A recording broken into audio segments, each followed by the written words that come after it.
The soldiers clambered over the corpses, extracting gold teeth from their mouths and tearing wedding rings from women's fingers. 3 years earlier, art galleries and museums throughout Europe had been stripped bare.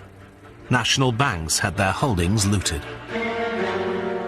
By 1945, Germany had amassed stolen property worth billions of pounds. The gold was melted down and made into ingots. But when the war came to an end, most of the treasure had vanished. What happened to the gold, the currency, and the priceless artifacts? The answer lies in a grim odyssey that extends from the death camps to the Swiss banks, and to a group of men relentless in their pursuit of those responsible and bringing them to justice. This is the dramatic story of the hunt for Nazi gold, one of the best-kept secrets of the Second World War.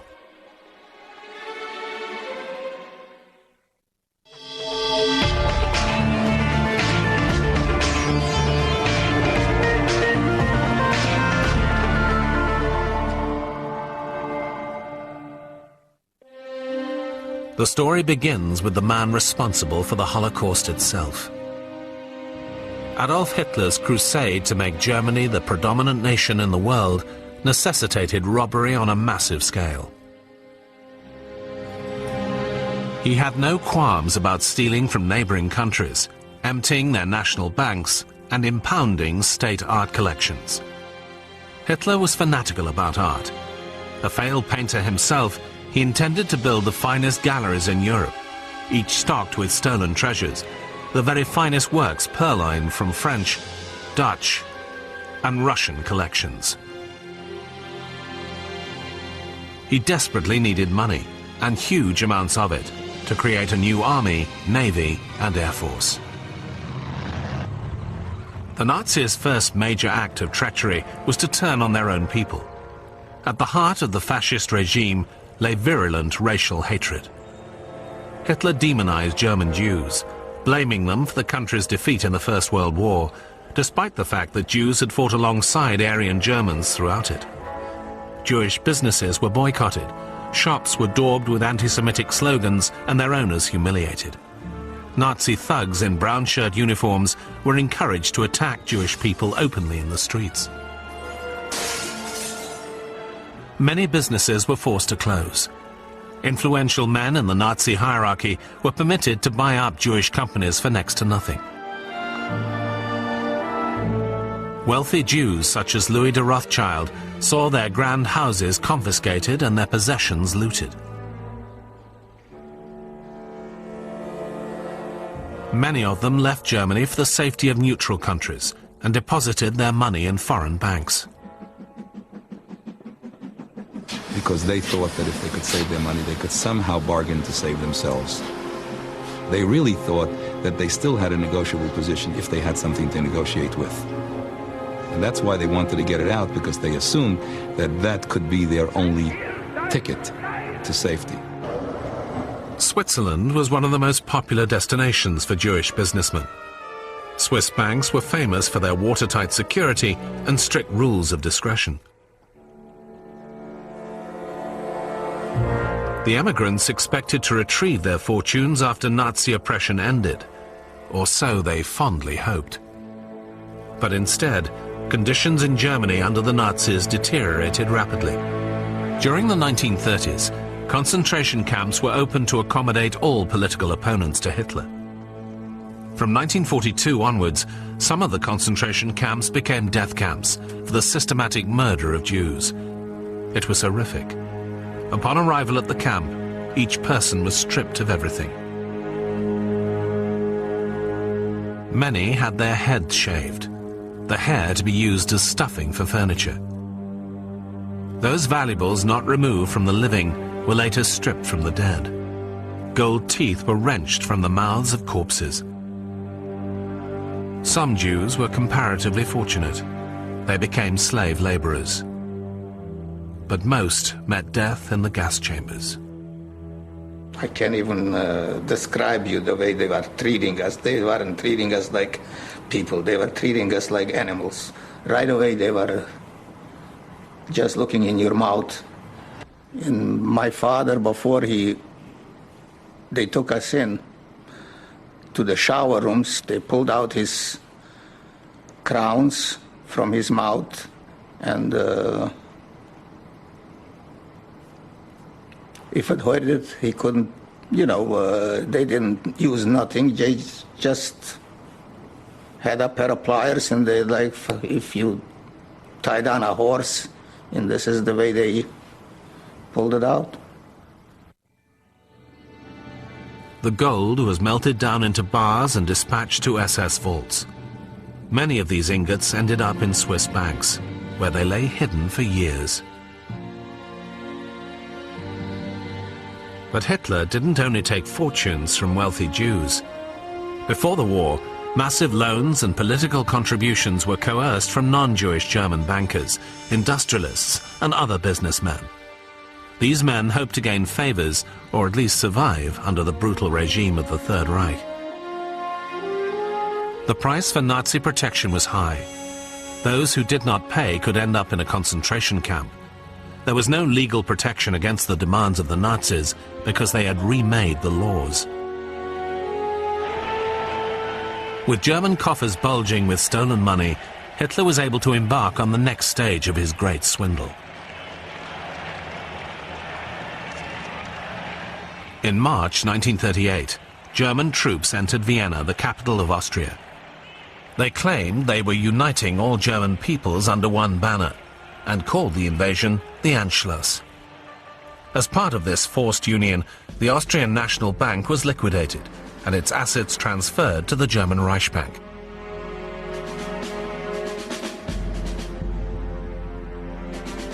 In this first act of foreign theft, Hitler added some 90,000 kilograms of gold to his own treasury, a total value then of over 100 million US dollars, today worth a clear $1 billion. A year later, Hitler turned his greedy attention to Czechoslovakia. Under the guise of protecting Germans living in the Sudetenland, seized in October 1938, he annexed the rest of the country to his growing empire. But before the Germans assumed full control of the country, the Czech National Bank in Prague had the foresight to move some of its assets to the Bank of England via Switzerland.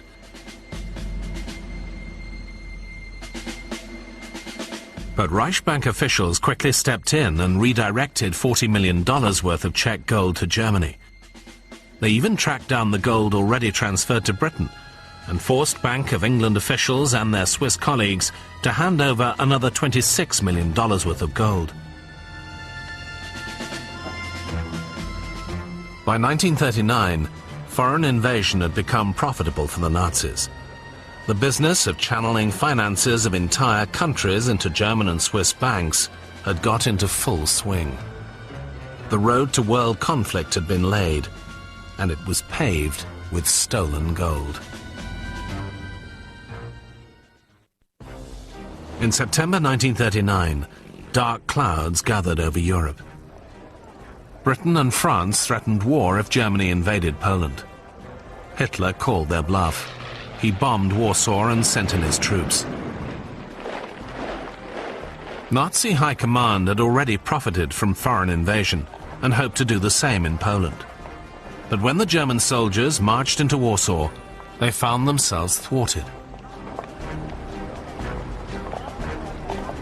Officials of the Bank of Poland had already moved much of its gold reserve out of the country. The gold had been transported through Romania and Turkey to France, where it was deposited in the French National Bank. Hitler then turned westward. His armies stormed into the Netherlands. The Dutch surrendered in May 1940, and German officials immediately ransacked the Bank of Amsterdam. Over the next 5 years of occupation, they redirected $163 million worth of gold to the Third Reich. Belgium was next, but its national bank officials had followed Poland's example and swiftly moved the country's entire treasury into French banks. But all three nations lost control of their destinies just a month later, as France fell to the invading Germans in June 1940.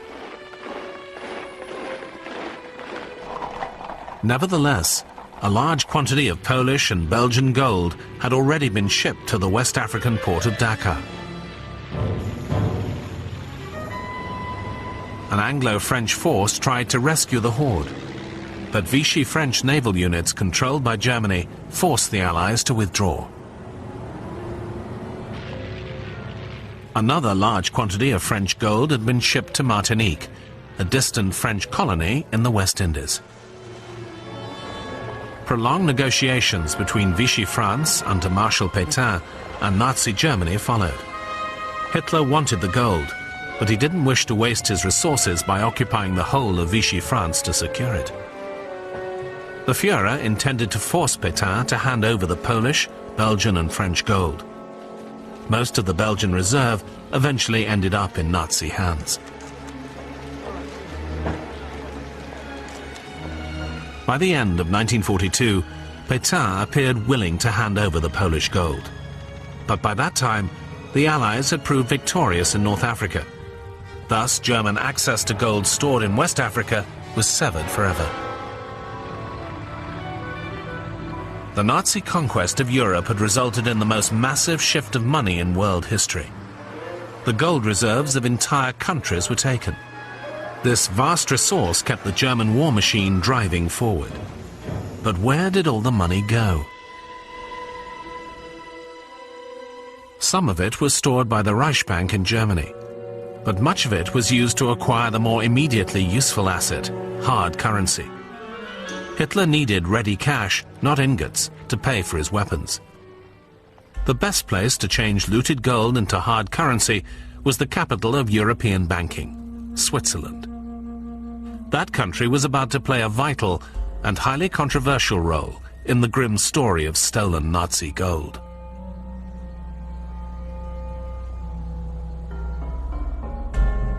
Switzerland took pride in its long history of neutrality, standing apart from many European conflicts. It used this position to enhance its international reputation as a safe haven for foreign money. Its banks flourished on an image of rigorous security, discreet privacy, and honest dealing. But during the Second World War, this image masked a dreadful secret that began to cast a dark shadow over its supposed neutrality and reputation for fair trading. The Swiss claimed they stood apart from Nazi Germany in the 1940s, but in fact, they were closely involved with the Third Reich. The country's 7-man federal council, led by Marcel Pilet-Golaz, took the decision that, in order to preserve Swiss independence, it would have to do business with Hitler. In its crudest form, this meant that Switzerland would not open its borders to thousands of Jewish refugees who hoped to escape into neutral territory, and who had already deposited massive amounts of money into Swiss banks. To do so would provoke the Nazis into action. That might make Hitler furious, and he would decide, I have to attack those people who seem to be friendly with the Jews. The Germans made it easy for the Swiss border guards by having a J printed in Jewish passports. Und man musste ein Foto haben, wo das linke Ohr ist sichtbar war, also wie für die Verbrecherkartei. Und dann musste man die Fingerabdrücke geben. Und es ist natürlich schon sehr diskriminierend. Und für viele hat das bedeutet, dass sie dann einfach zurückgewiesen worden sind. Man hat sie gerade erkannt. Und das ist das Todesurteil gewesen. Many Jews who reached the Swiss border were sent back to face certain death in the camps. And many Jews who were stopped at the border committed suicide rather than be sent back. Hitler needed Switzerland to take his gold and launder it into hard currency, with which he could buy the weapons to continue to prosecute the war. Many of these armaments were manufactured in Swiss factories, so the Swiss raked in even more money in a second level of transaction, that is, by selling vast amounts of ammunition and other vital war material to Germany.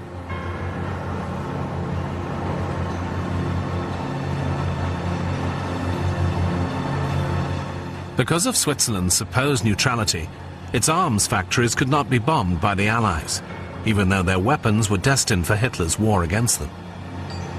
While British and American bombers successfully dented the industrial capacity of the Third Reich, in Switzerland, the unmolested factories continued to churn out weapons.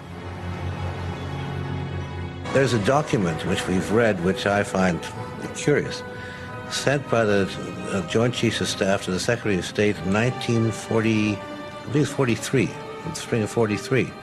And it said that our bombing of Germany was rather ineffective because the Swiss kept shipping in the stuff to replace it. To exacerbate the situation, the Swiss Air Force actually shot down Allied bombers that strayed into its airspace. It remains one of the most glaring acts of hypocrisy of the whole war. But even worse, recent evidence confirms that Switzerland allowed German trains carrying enslaved laborers to pass through its neutral territory. A Swiss railwayman, Otto Frey, remembers being ordered to keep this fact a secret. Ab und zu hat man das Hilferuf gehört, aber das ist also minim gesehen. Die sind natürlich auch vom Ausgangsbahnhof Gasso sind die vorgemeldet worden und man hat dann die mit einer gewissen Sorgfalt müssen behandeln, dass sie schlanker weg wieder zu der Schweiz ausgekommen sind. Even trains destined for the death camps made their way through Swiss stations.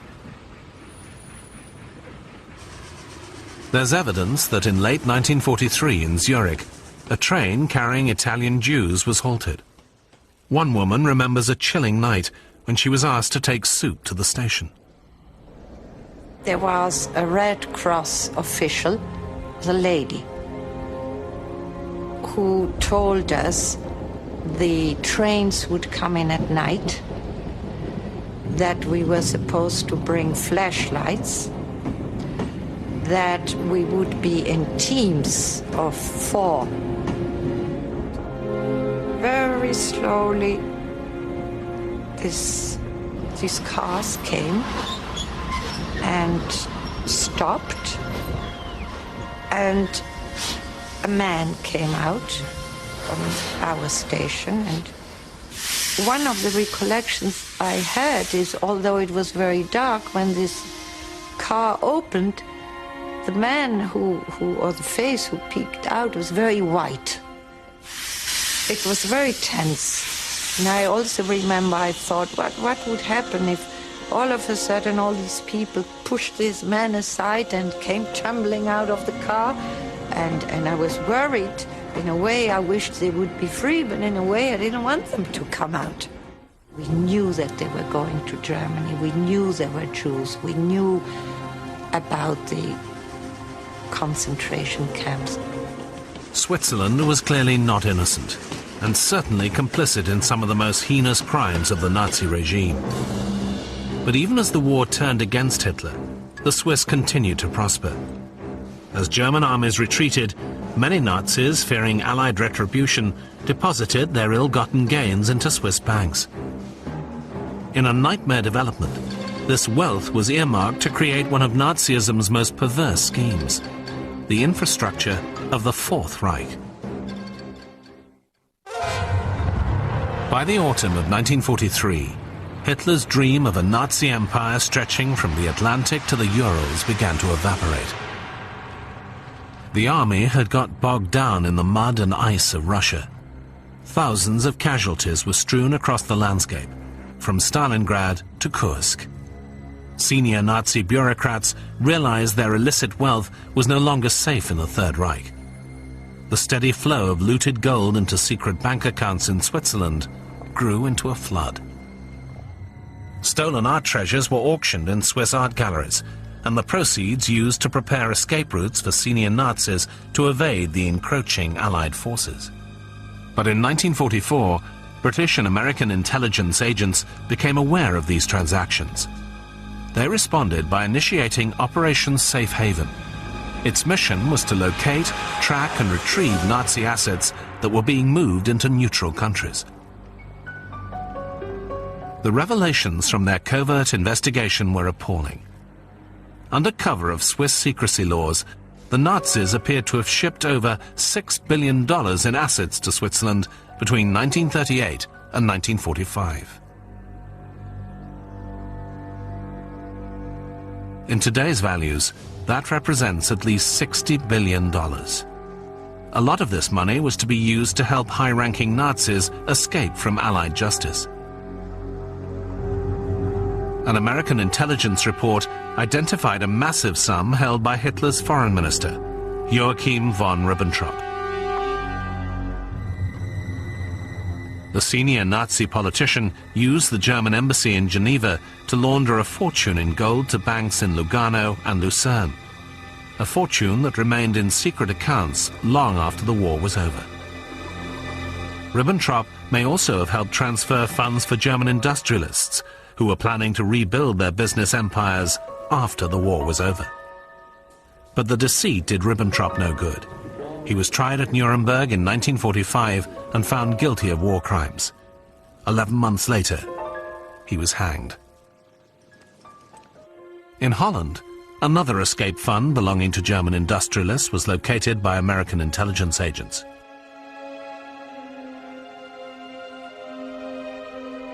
But buried within the safe haven files is an even more disturbing revelation. Evidence that some German industrialists were preparing to resurrect a new Reich after the war. They worked with a group of top SS officers. Using neutral countries, they planned to accumulate wealth and missile technology that could be channeled to Nazis working underground in post-war Germany. The plan was never implemented, but neither has the money ever been recovered.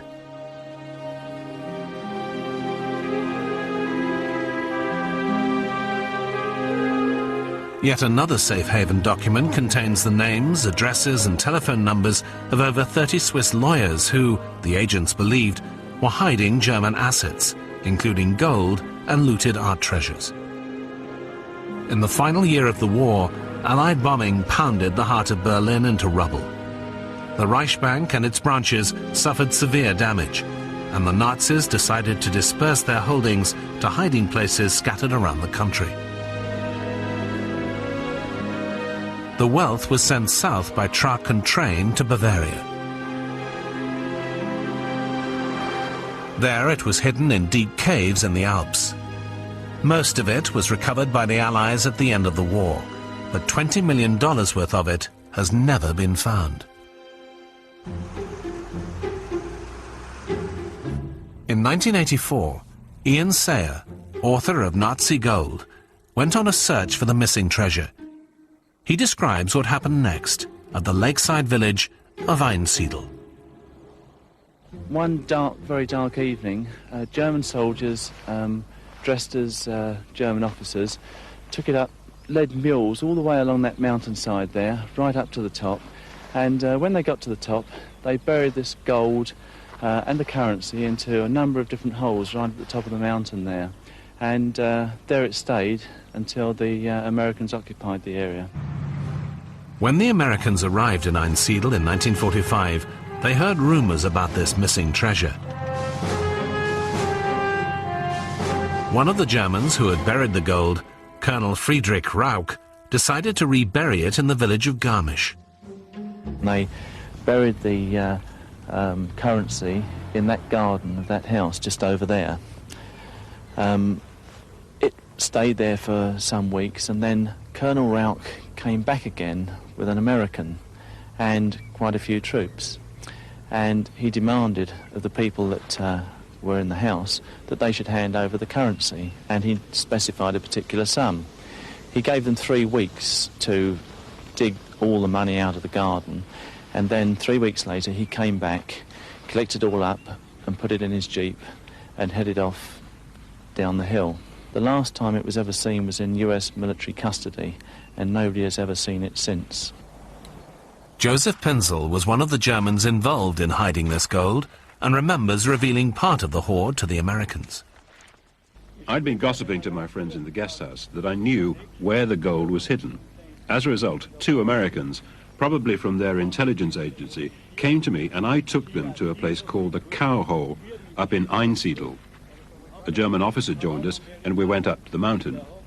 They took a metal detector. The needle started to move at a place covered by logs. It was a very big hole. One of the Americans went off straight away and came back with 2 lorries which they loaded. It looked like square bricks, like something heavy. Yes, gold. They loaded it onto the lorry, a huge amount. But when American officials made an inventory of the money, they were disconcerted to find that some $20 million worth of it in gold had disappeared. American and German soldiers may be the culprits. The money has never been recovered.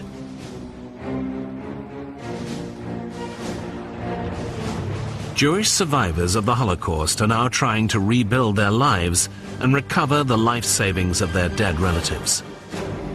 What they have found is denial and obstruction. Swiss banks have been involved in one of the most disturbing stories of the aftermath of war.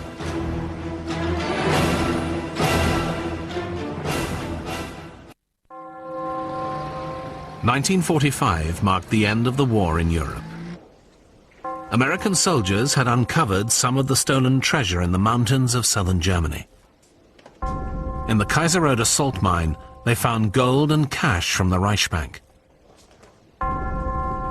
Wealth stolen by the SS, precious stones, share certificates, and gold teeth from concentration camp victims.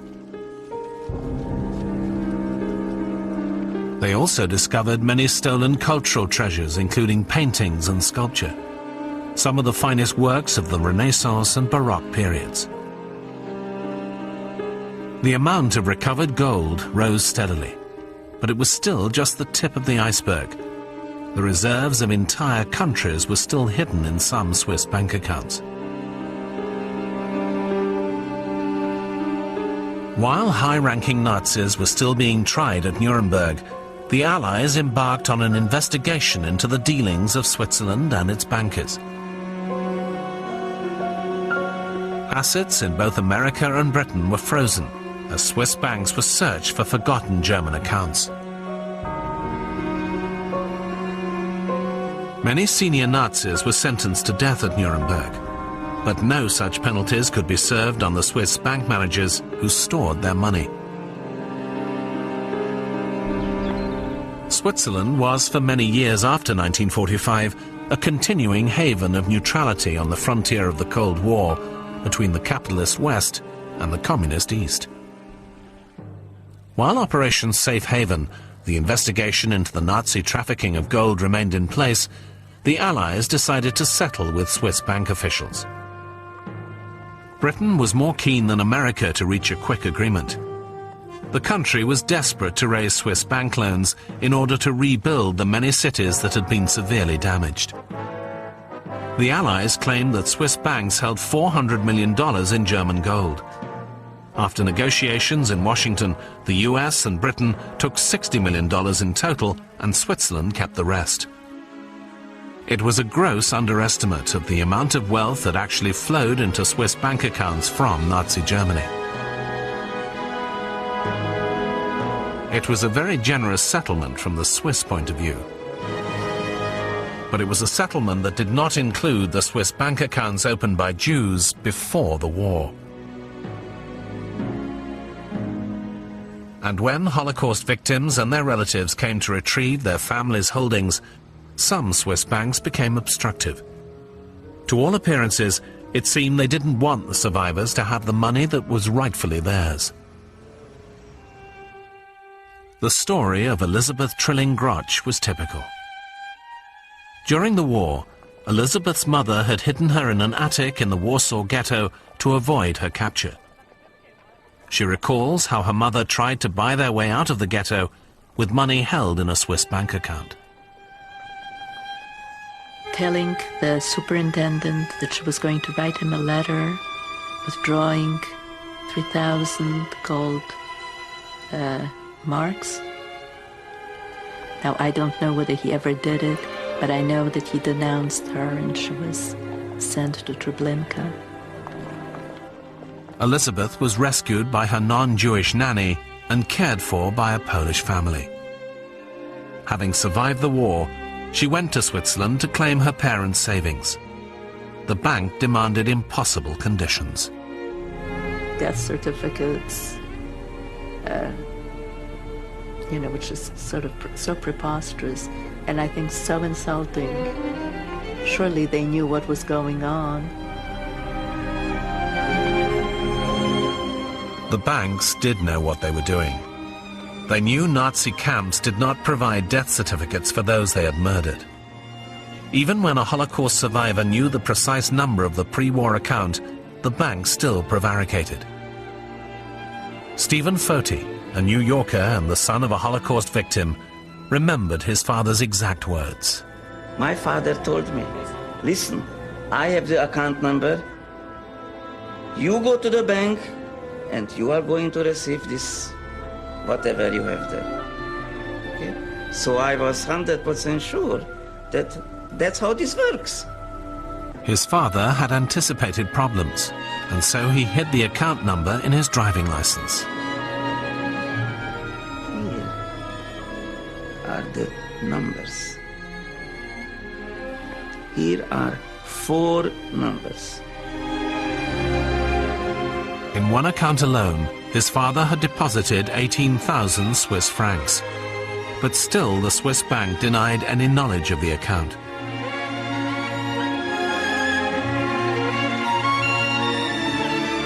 Even when the banks announced the existence of 775 accounts untouched since the war, they refused to publish a list of the names of the holders of these accounts. The banks claimed these strict privacy laws had first been introduced in the 1930s to protect Jewish deposit accounts from the rapacious attentions of the Nazis. But these same laws were being used to deny Jewish families access to their own accounts. It was time to expose this hypocrisy. The cozy world of Swiss banking was about to be blown apart by the intervention of a group of powerful Americans.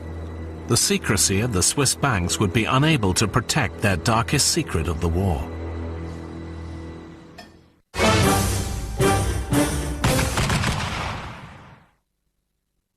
Program highlights for April on the History Channel. A new series looks at the men and the machines that have shaped history. If a genius is somebody who is able to think laterally, then Wallace was a genius.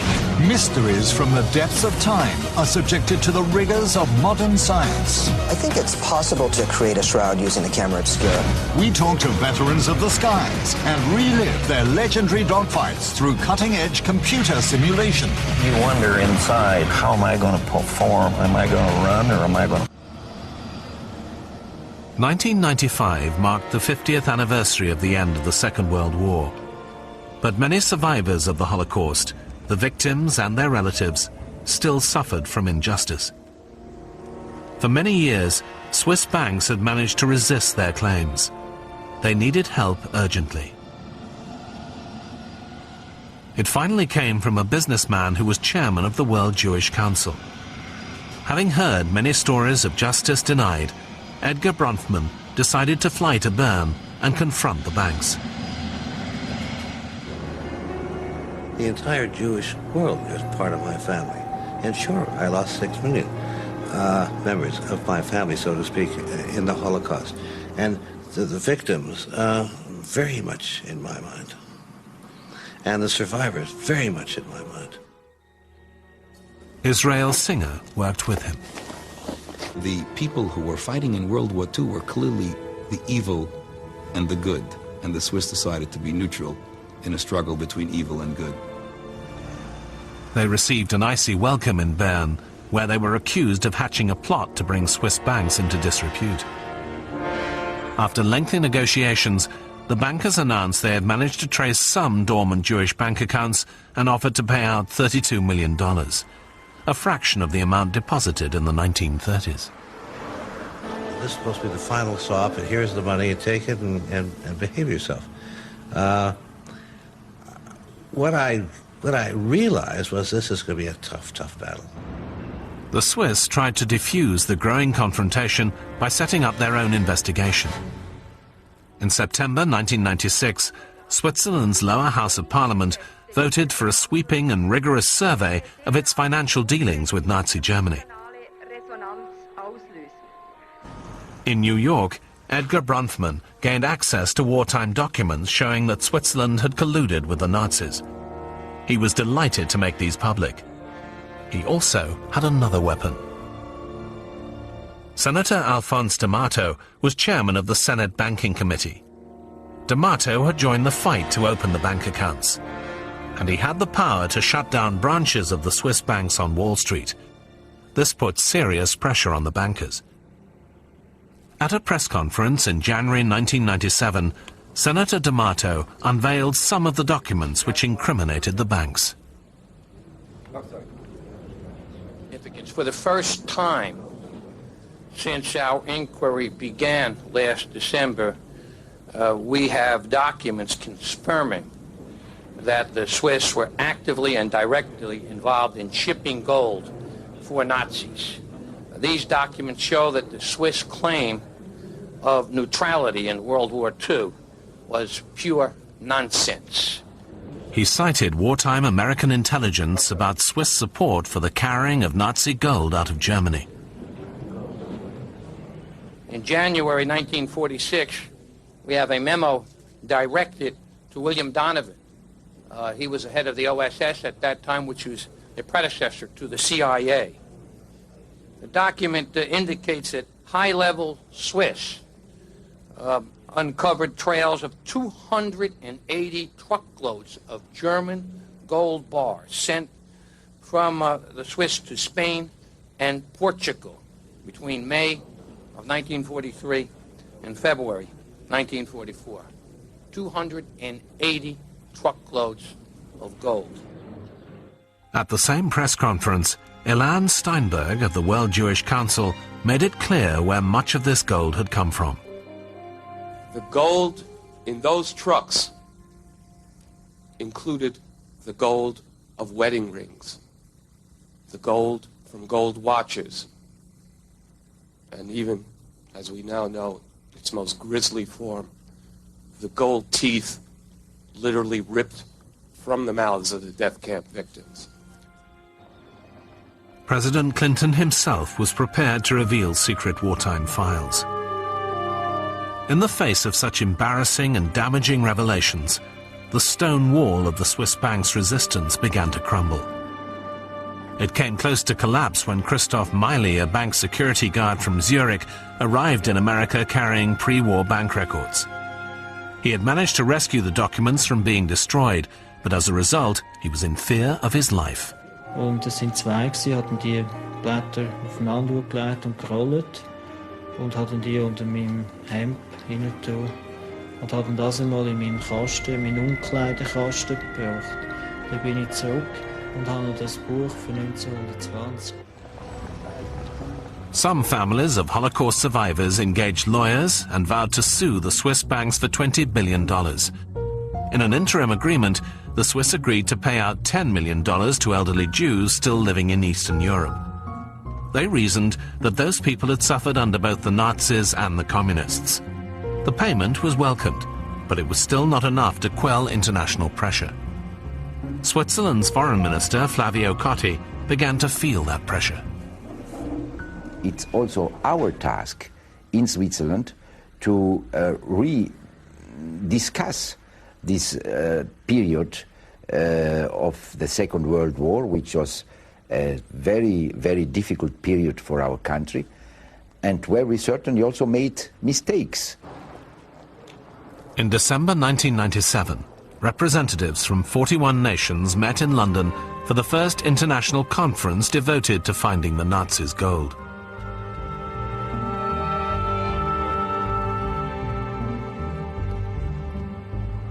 Delegates from Poland and Austria laid claim to 5 tons of looted gold held in Allied bank vaults for safekeeping during the war.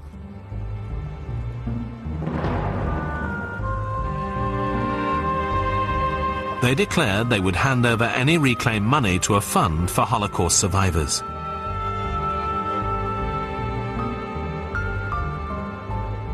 Among the delegates was the US Undersecretary of State, Stuart Eisenstadt.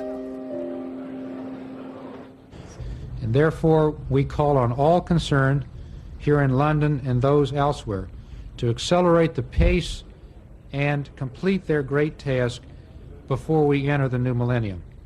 The work of the historical commissions underway in so many countries should be completed by then. The funds which have been established and those which will be established should disperse a generous portion of their contributions to Holocaust survivors by the end of this millennium. But one of the blackest revelations came when Swiss gold coins were tested for their chemical content. They were found to have a very high level of mercury, 10 times the normal content, which indicated the presence of gold used to fill teeth. A forensic dentist, David Whitaker, thinks the gold has come from fillings taken from the mouths of Jews. You wouldn't expect to find mercury to any great level in refined gold, gold that's used for bullion or gold that's used for making coinage and so on. So if you're finding, or if someone is finding, fairly high levels of mercury, then there is a possible route, theoretically speaking, in which it could have got there. And one could set the scenario, for example, of gold fillings in a person's mouth, and also some silver amalgam in the same mouth, or indeed in other mouths close by. There is a possibility, I think, of some of that mercury amalgamating, chemically fusing, as it were, to the gold, and therefore becoming part of the bullion. Threatened with boycotts of and sanctions against branches of Swiss banks in the United States and elsewhere, the Swiss bankers finally agreed to a hugely improved arrangement of $1.25 billion to be paid out over 3 years. On the 18th of August 1998, the news was announced by Senator D'Amato.